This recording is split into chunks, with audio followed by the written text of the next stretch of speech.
Assalamualaikum warahmatullahi wabarakatuh. Selamat pagi anak-anak ibu semua.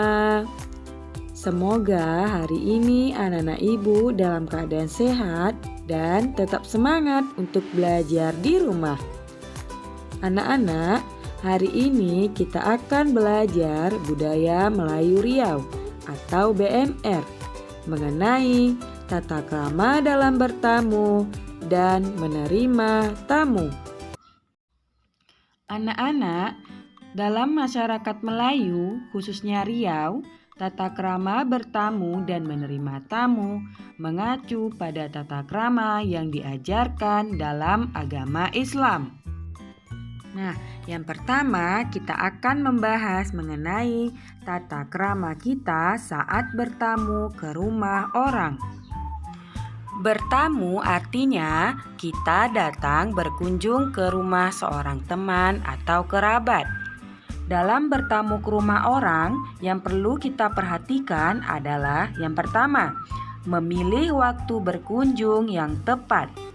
Yang kedua, mengucapkan salam maksimal sebanyak 3 kali. Yang ketiga, mengetuk pintu pemilik rumah ketika ingin bertamu. Selanjutnya, jika tidak ada jawaban dari tuan rumah, sebaiknya kita pulang. Yang kelima, masuk ke dalam rumah ketika telah dipersilahkan oleh tuan rumah.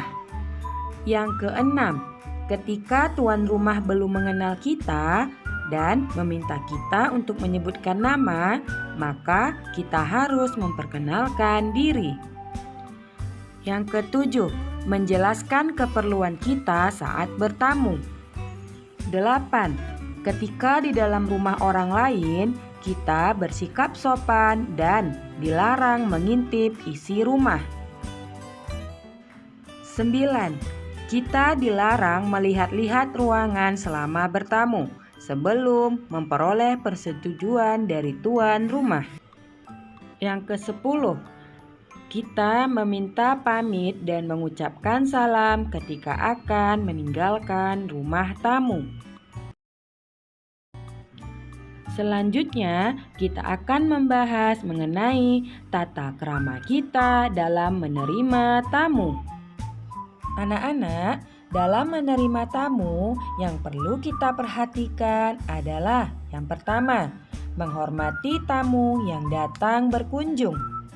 Yang kedua, melayani tamu dengan baik selama mereka berkunjung. Yang ketiga, kita dapat bersikap sopan dan ramah terhadap tamu yang datang. Yang keempat, kita dapat mengantarkan sampai di depan rumah ketika tamu akan meninggalkan rumah kita. Dan yang terakhir, kita hendaknya memakai pakaian yang sopan ketika menerima tamu. Anak-anak, demikian pembahasan kita mengenai tata krama dalam bertamu dan menerima tamu. Setelah ini, Ibu akan menampilkan latihan yang akan anak-anak Ibu kerjakan di buku latihan. Kerjakan dengan teliti ya. Assalamualaikum warahmatullahi wabarakatuh.